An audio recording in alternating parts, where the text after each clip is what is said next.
Hey there, and welcome to episode 34 of Cast Reflects. I'm your host Josh, and I'm joined as always by Connell Luke the Truth Jennings. Hello, mate. How are you? I'm okay, mate. I'm a little bit tired. I went out last night, so I'm a little bit groggy, but that's fine. It's all right though. It's all right. We're here. We're fine. We put a shift in last episode. That was an hour long, mate. We'll just have a nice, easy one this time. Nice, easy episode this week. Yeah, defo. How are you, mate? You all right? I'm all right. A little bit of a cold. Don't know if you can hear. I can. Yeah. Bungy. So I got bungy. It's a bungy episode. I've got a deep, croaky voice from drinking, and you've got a bunged up, bungy nose. Lovely. Maybe people will prefer it. Yeah, maybe this will be the best episode. They'll be like, have really soothing voices. Yeah, dulcet tones. Nice. You've been playing much? I have been. I finished Observer. Oh yeah, really good. Got quite philosophical at the end. Right.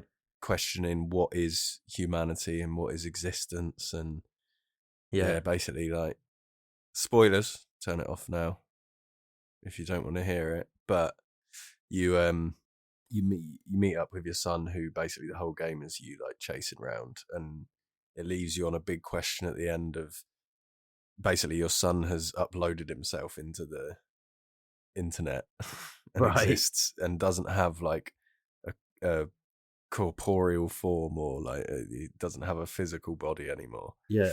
And then it's like basically like the big question at the end of the game is like, is that existence? Or oh right, okay. And you have to choose like what to do with him and stuff like that. So it's really interesting at the end. Oh, nice.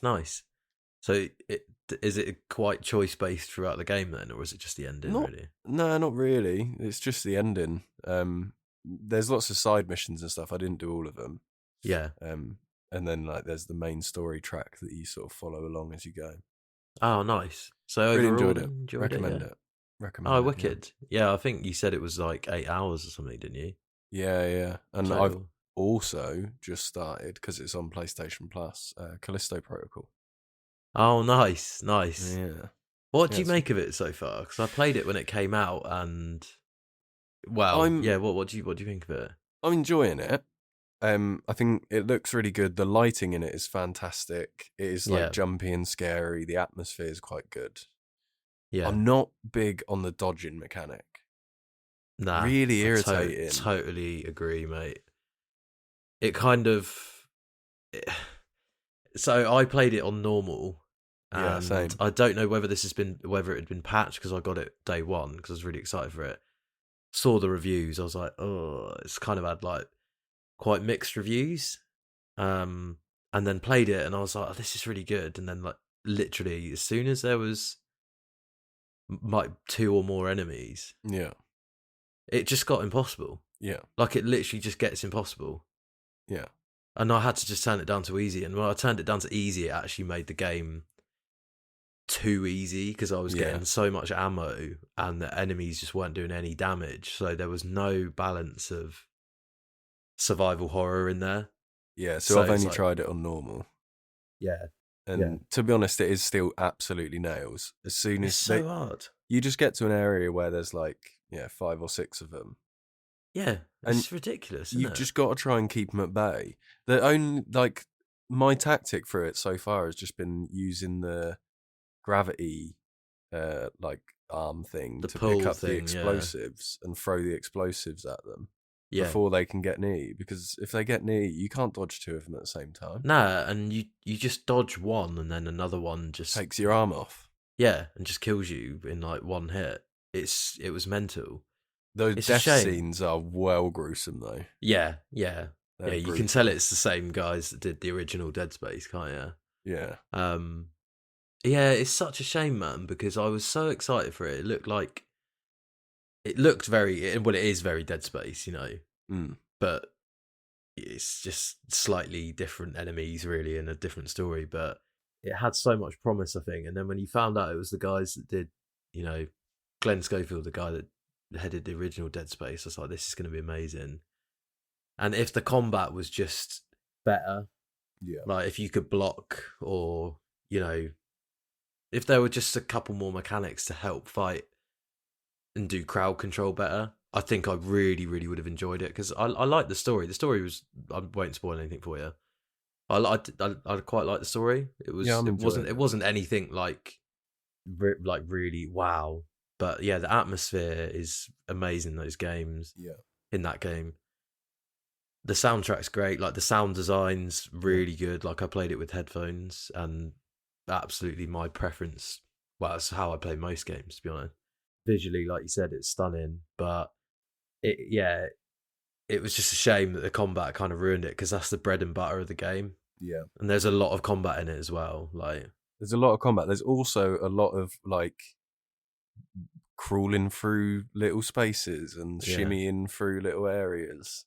Fake loading screens. Yeah, there's a lot of that in it. Yeah, which is a little bit. It drags a little bit. It slows the pace down, doesn't it? A little bit. Yeah. But like you say, everything else, I am enjoying it, and I'm going to keep playing it. And I'll probably finish it. I'll be genuinely impressed if you finish it on normal. Do you reckon? Yeah. I mean, I don't know. So they might have patched it. They might have made it less. Let's pause the pod. I'm going to go do it. Yeah, like I don't know whether they've patched it and made it easier or normal. Taking it away from me already. No, I'm not at all. It just when I played it, I had to put it down to easy. Like after a couple of hours, I tried this one section and I was like, I can't do it. And I googled it to see if I was doing anything wrong. Checked all the controls, and people were just like, it's just the combat's just broken in it. Like if you put it down to easy, it makes the game way better. But then you, like I said, you lose that kind of the fear of dying as much because as soon as I put it down to easy, like there were just sections where I just had so much ammo for all my weapons, and I've been alright with ammo. I've run out of like health injectors and stuff a lot. Yeah, because you keep getting battered in the combat. Yeah. I'll go through to a new area and I'll just have like the little bar on the back of his neck that tells you how much health he's got. That'll just be red and it'll be like a little sliver. Then I'll just go to an area and it auto saves, and I'm just like, oh, brilliant. I'm just here now against 5 enemies until I can figure out how to do this without taking one hit. Yeah, that's it though. It becomes trial and error, doesn't it? And it's like, how can I clear this room as quietly as possible? And yeah, it just became a bit tedious for me. But if it's shit still, put it on easy, and it does make the game a lot better. Like it does make the game a lot better. Nice. Anything else? You played anything else, or is it just those two at the moment? No, what you on? I'm on Mario Wonder still. Me and Carly are just getting through it. I don't know how far through we are, but there's so many secret areas and stuff like that. I think it's like the closest Mario game to Super Mario World I think I've played since Super Mario World, which is amazing for me because that's one of my favorite games. But it's really good, man. It just keeps it's just a lovely game to play. It's just dead fun. Yeah. And then I'm still playing Cyberpunk as well. That just keeps getting better.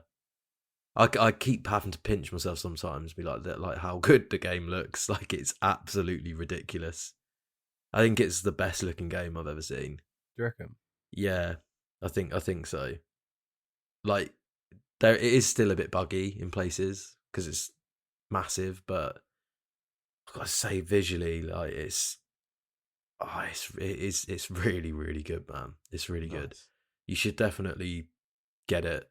Like when it's next on offer or something. I know obviously there's a lot of games out at the moment and a lot more coming out, which we're going to talk about in a bit. But yeah, I really would recommend it.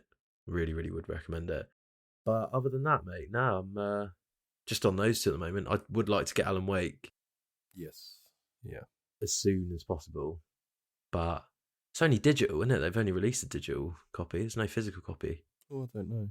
Yeah, there's no physical copy. I don't know if they've got one planned for it, but at the moment it's just digital only, so I think I might get that when I get paid. They should start doing like only, because if we're going to move away from physicals, we should start doing only special edition physical. Yeah, to encourage you to buy it more. Right, yeah, and just write off like all of the normal copies, and then just do like the limited run special edition ones, and just put a load of effort into them. Yeah. That'd be sick. The Alan Wake one could just be in a book. Yeah, because it's like if you're gonna, yeah, that would be really good. That'd be really, really good. each one could have like a different manuscript page in as well, like a unique manuscript page or something like that. Yeah. That'd be Just do that. Just do that. Just get us on it, mate. Just get us on it. We got this shit fucking locked down. Yeah. Other than that, mate, I'm just just. I would like to get Spider-Man as well, but I think my brother's going to lend it to me, hopefully, when he's finished. So yeah, so many games. I know.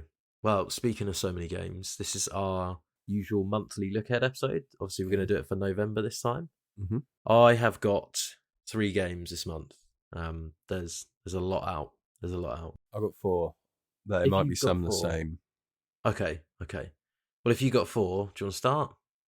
Yeah, all of mine are stacked towards the start of the month as well. Okay, let me check mine. Yeah, okay. I've got 2 near the start and 1 in the middle. What you got? Well, my first one, 2nd of November. Okay. Developed by Teon, is RoboCop Rogue City. Nice. I nearly put this in mine. Yeah, it looks really good, doesn't it? Yeah, it looks wicked. And graphics wise looks stunning, but also just looks like it's going to be a really fun first person shooter. The like the trailers and stuff look absolutely phenomenal, very stylish. Just some classic RoboCop just delivering justice out on the streets of old Detroit. Old Detroit. Yeah, it looks wicked, man. It looks really good. And I've heard from a few of the sort of like YouTubers and Twitch streamers that got early access to it and played the demo, that it plays really well. Oh, nice. Nice. Yeah, it's one of those IPs, isn't it, RoboCop, that's not got a lot. I'll put it in the same boat as Starship Troopers. Yeah. I weirdly, like, I think it's the same director as well. I can't remember his name. I think the guy that directed Starship Troopers is the guy that directed RoboCop. Don't quote me on that, anyone who's listening, but I'm pretty sure it's the same guy. Just a little interjection here. I can confirm it is the same director. Mr. Paul Verhoeven directed RoboCop and Starship Troopers. So I was right. But they've got that like feel about them, you know. Yeah. Like RoboCop's obviously like pretty gritty and dark in it, like the first one, but not seen the reboot. Apparently it's not very good. I've not seen the reboot either. Nah.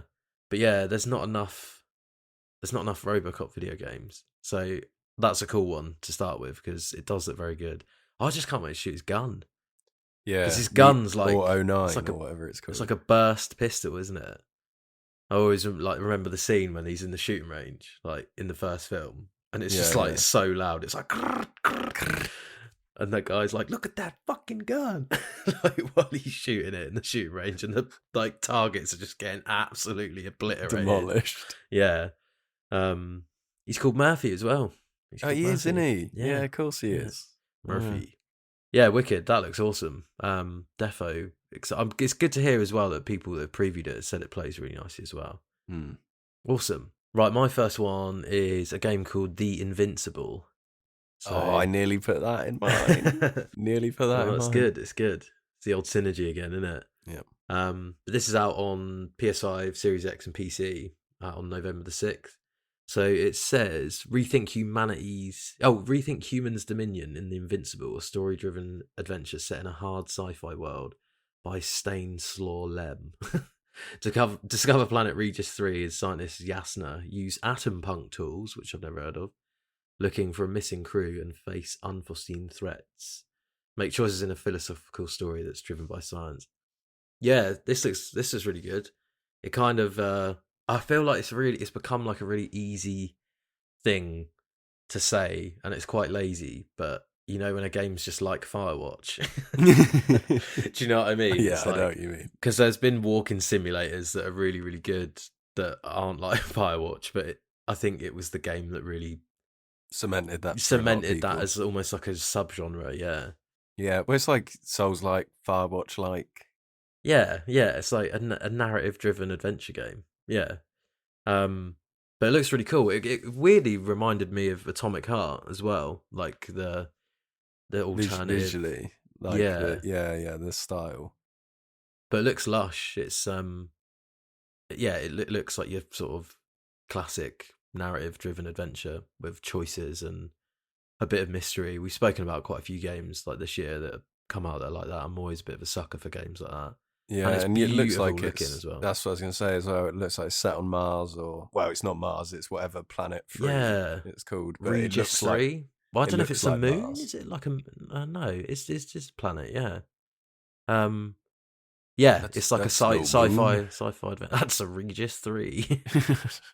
Yeah, it's like a sci-fi adventure game that's beautiful looking, and it's got a cool aesthetic as well. I don't think I've ever heard of Atom Punk before. Yeah, it's sort of like I'm into it. Spacey steampunk.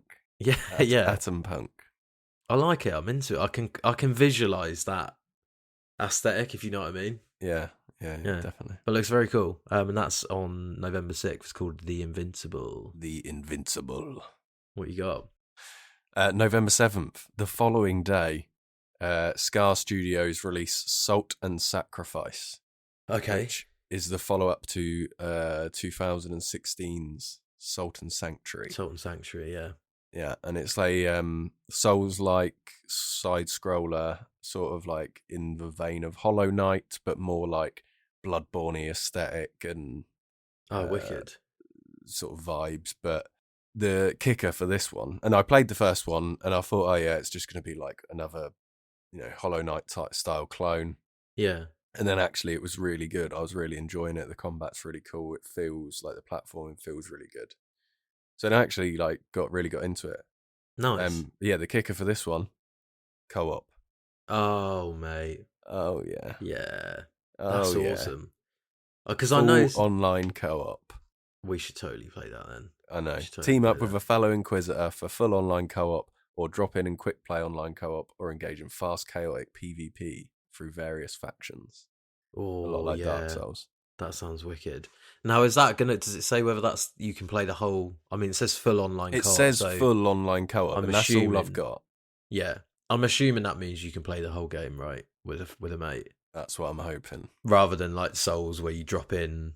Yeah, because I feel like we would love this. Yeah, I want it to be a full co-op playthrough. Not like, we're just summoning each other at bosses. I want to do a full... Yeah, I want to do like the level as well. Yeah. That sounds wicked. Sounds a bit like Blasphemous. It is a little bit like Blasphemous, but it's more... It doesn't take itself as seriously. Like one of the classes in the first one was Chef, and you start with like a pan. Right. And like a really bad armor, and it's just really hard because you don't do any damage. Oh, right. So it's like the Waste of Skin class from Dark Souls. Yeah, exactly. Yeah. And one of the classes was called like the Hunter, and it's literally the Bloodborne costume. It's just I don't know what that is. What era is that? Is that Victorian or is it like Tudor? Or it's like Tudor, isn't it? I don't know. Yeah. That sounds wicked. Very much paying homage to its inspiration. Yeah. What's it called again? Salt and Sacrifice. 7th of November. Nice. What's it out on? Sorry, just PC or is it everything? No, it's out on weirdly PS5, Nintendo Switch, PS4, and PC. So everything apart from Xbox. Oh, right. I see that more often these days. It's weird, isn't it? Why do you reckon that is? I don't know. It's weird. Maybe they're just because they haven't brought them yet. They're like, we'll just buy you later. Right, my second one is a game called Beyond Sunset. Okay. And this is on PC only, November the 8th. So, cyberpunk first-person shooter with a rich story and RPG elements. You are Lucy, an enhanced street samurai searching for lost memories. Fight in large, open, interactive levels overtaken by Yakuza, zombies, robots, and bosses. So it just cool. Yeah, so it just looks really, really fun, this game. It's got like a low poly art style. I don't know if you played it, but it was this game called, was it Proteus? Proteus, that sounds familiar. Yeah, that came out on Game Pass last year, and it was like Doom, but like really low poly, a bit like the old, like DOS first person shooters and stuff like that, like Castle Wolfenstein and Quake and stuff. But obviously it's up resed, so it's in HD, and it's really smooth, like minimum 60 FPS and stuff like that. And the lighting's really nice. It's like a really lovely take on like an old art style. Yeah. And yeah, it looks like it plays a lot like Doom. Like it's very fast paced. Like you're jumping between areas and like there's loads of enemies. You know how like Doom plays basically. Yeah. There was that Warhammer game recently that was a bit like that called Bolt Gun. Right. That was like a clone of like old school Doom, but set in the Warhammer universe. Yeah, yeah, but modern mechanics and things like that, and like modern art style. Yeah. Yeah, it looks really cool, man. It just looks like bags of fun. Like if you want to just go in and shoot some stuff, like Yakuza, zombies, robots, and bosses. It's a good combo. Yeah, and there's like little RPG elements, so you can like upgrade stuff on your skill tree and things like that. It looks wicked. Yeah, it looks really good. I'd defo encourage you to have a look at that because I reckon that'd probably be quite cheap as well. I don't know, around the 15 to 20 quid range. I might be completely wrong. It might come out and be like 50 quid, but I don't think it will. But that's Beyond Sunset, and it's out on PC on November the 8th. Very nice. Similar pick for my next one. Also coming out on November the 8th. Yeah. It's called Gunhead. Gunhead. Gunhead. Okay. Gunhead is a fast-paced strategic roguelike first-person shooter where you take the role of a pirate mech with a gun for a head, looting derelict spaceships filled with monstrous drones made out of bone and steel. So it's a sequel to a 2D game called Cryptark, which I never played. Oh, I've heard of Cryptark. Yeah, I've heard of it, but I never played it. Yeah. And this is like a first-person shooter where you go from like ship to ship, like randomly generated ships. So a lot like a roguelite, and you're going through and like gathering resources to take on your following upcoming runs and stuff like that. Yeah. But it looks much like Borderlands. It's completely cel shaded. It's got a really nice I love like art style to it. And you're just in these like weird derelict like old pirate spaceships and just basically going around raiding them, going from one to the next. Oh, cool. So it sounds like a bit of a dungeon crawler as well then. Like a little bit like that. Yeah, definitely. Oh, mate, that sounds well good. Is it co-op? Or is it just first person? Is it? I think it's just single player. That sounds like just a single player game, but it sounds like it would be a good co-op game. Yeah, it's developed by a company called Alien Trap, and it's coming out again only on PlayStation 5 and PC.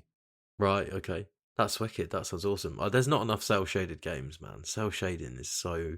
I don't know whether it's like it might be a really difficult art style to design in, maybe. I think it's probably quite hard to do animation in. Yeah, because it looks quite weird, doesn't it? If you don't animate in a specific way in cel shaded games. Yeah, like the two ones that jump out when I think of cel shading are obviously Borderlands and the Wind Waker. The old Telltale games. Yeah, of course, yeah. I mean, there is a few out there, but there's not. That just ages so well. Like you could play Wind Waker HD, and it looks so nice, man. Like I don't know how the intricacies of cel shading, but it's such a lovely art style. Yeah, nice. What was that called again? Sorry, Gunhead. Gunhead. To be fair, that's quite an easy one to remember. Yeah, you're a mech with a gun head. Yeah. Right, so my last one I've got for November, and there are obviously loads of games coming out in November, but the ones that I picked, this one is called Teardown. Yes, I've seen this. So yeah, it's been out on PC, I think since April. I've got here on my notes, and it's coming to PS5 and Series X on the 15th of November. So bear with me on this because the blurb's a little bit bigger than the last two, but it's plan the perfect heist using creative problem solving, brute force, and everything around you. Teardown features a fully destructible and truly interactive environment where players' freedom and emergent gameplay are the driving mechanics. Tear down walls with explosives or vehicles to create shortcuts no one thought were possible. Stack objects, build structures, or use floating objects to your advantage. Take your time to create an efficient path through the level. Plan the heist and get ready to execute it. Run, jump, drive, slingshot. Do whatever you need to collect targets, avoid robots, or steal whatever your client asks for. But make sure not to get caught. Well done. Yeah. Well done. So this has got a weird art style as well. It kind of looks like bit Minecrafty, but with better textures, more detailed textures. But it's that, like, again, modern version of that art style, if you see what I mean. So the lighting's really nice, and the like the polygon count's mental on it. Like the destructibility's crazy. Like all the little explosions, amazing, and stuff like that. Isn't it? Yeah, there's something so addictive about playing games that have that destructible an environment.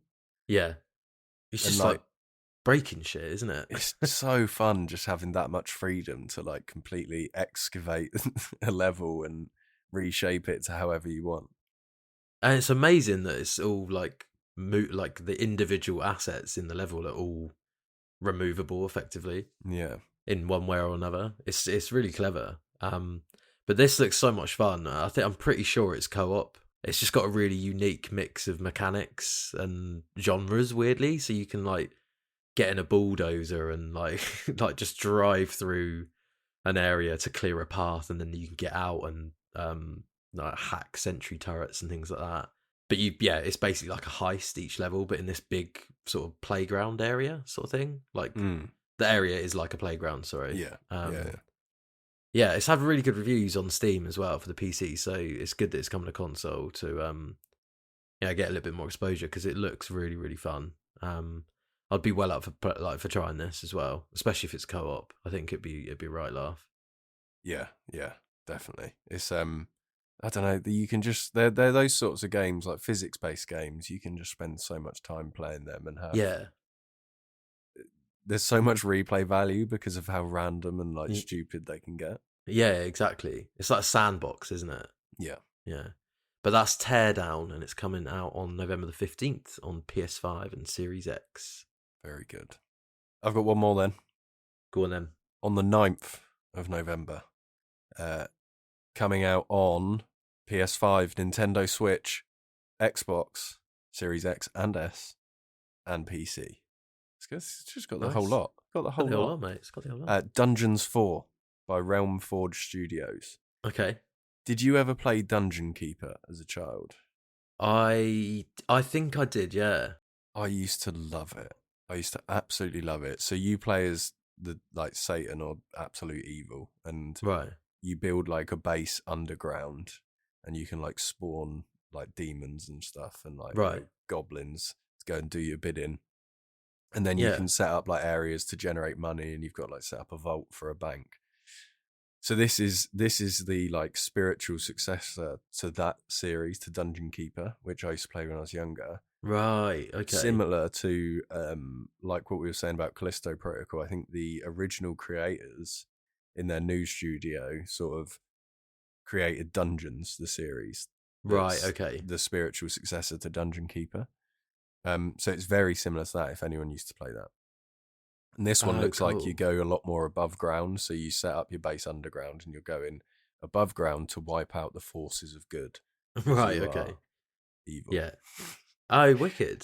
So there's like RTS elements, sort of like sim management elements. It's called base building underground and excavating. That sounds awesome, man. That sounds right on my street.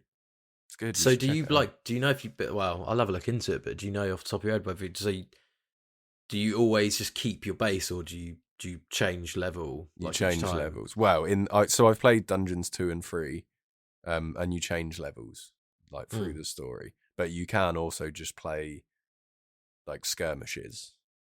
Right. Okay. You know, like you used to on Command and Conquer, where it's just like you versus a PC. The AI. Sort of, yeah. So do you have to build a new base then every level kind of thing? Yeah, but you'll have like different amounts of like different resources on each level, so you'll only be able to build different things. So it gives you like these challenges, like some you'll be really restricted for space, or some you'll have like less gold, or you'll like, you know, so you can have different units, and you have to like strategically choose what you're going to build to deal with the forces of good. Yeah, nice. Oh, that sounds well good, man. I'm all in whenever there's an RTS on the cards, or a game with RTS elements. Then I'm 100% in for that. Yeah, I think you'd really like it. It's cool. Yeah, it sounds like something. I I vaguely remember playing Dungeon Keeper when I was younger, but I maybe was a little bit too young for it. If it was like a bit more of a management game, potentially. I don't know. Yeah, it was one of those that I had on PC for years and just always went back to. I used to love it. Well, that's all I've got. Obviously, there are like Call of Duty's out. Yeah, that's true. Shout out for next month. Shout out for Starship Troopers Terran Command. That's out.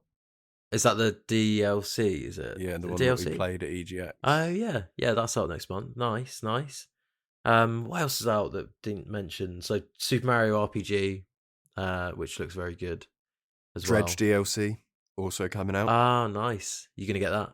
Yeah, I think I might do. Give it a little break for a bit. I might and then buy it when it's on sale. But yeah, I do want to play that. Looks like it adds in like a icy area. Ah, nice. There's a fair bit out. The new WarioWare's out as well. Just looking at the calendar here. Flashback 2. I know Ross was a massive Flashback fan. So you might be quite interested in that.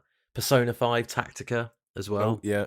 Which looks really, really cool. If you've been into if you're into Final Fantasy Tactics and Persona, I think that just basically is a match made in heaven right there. Call of Duty, obviously, but I probably won't get it, to be honest. I'm not massively into Call of Duty. It's a shame though, because I do like the campaigns in Call of Duty. Like, I think they play so nicely, those games. Yeah, they do. Like, they've really got that down. But it's mainly online, and people are playing it. I just wish you could get the campaign separately and not have to just go through all the multiplayer shite. Yeah. Well, there you go. There's your Look Ahead episode. November. We got it covered. Beautiful. Don't you worry. No Reflect Selects, obviously. This is the last time I'm going to say this for these episodes, but there's no Reflect Selects on this because the whole episode, there is a whole episode of Reflect Selects. You're going to what? You're going to try and make me say it again? Yeah. Brilliant. Yeah, to be honest, it'll be a month before we record the next one, so I'll probably will say it anyway. That was my first thought. I was like, it's not going to be hard. Right, what you got out this week? Oh, we're flying straight into episode 5 of A Way Out, innit? Yeah. This one's called Boats and Building Sites. Yes. Oh, I just can't wait to see the clip again, mate, because It just opens with it, mate. It opens with it. It's fantastic. It's just ridiculous. We finished it, our way. We did finish it, yeah. Yeah. Mate. Yeah, so it's there, it's filmed, it's ready to go. It's done. Wow, it needs editing, but last couple need editing. But yeah, we're just piling our way down the Whitewater Rapids in this little boat that is impossible to control. It is so difficult to control. It is impossible to control. Even when we were like in sync with the rowing, it was just. I mean, we got 2 in sync at one point and ended up going down backwards for a bit. We were just going backwards the whole way. It was insane. Did we die on that section? Yeah, and then it spawned us again sideways, and immediately crashing into the rock. Yeah, that was ridiculous. I was thinking we were going to have to restart the checkpoint, like to go back and restart the whole level, because it was like, if it's going to keep doing this. But we did manage to get through it, but somehow. Yeah, that was hilarious. I'm very, very excited to watch that again, because I've not seen anything of it since we recorded. And we recorded that ages ago as well, didn't we? Yeah, like quite that a while episode ago. was quite a while ago we did. Yeah, they take a while to edit. Yeah. Well, we were also crap at playing it as well. That's true. Like, that's not on you. that's on us for not playing it. I mean, it's half on me still. Well, okay. All right. We'll split it 50-50. It's fine. Well, that'll do us this week. Nice little short one. Your Look Ahead episode in the bag for November. Thanks as always for listening, everyone, and thanks, Con, for joining. No, thanks for having me. My pleasure. And we'll catch you guys in episode 35. Peace out, A-Town.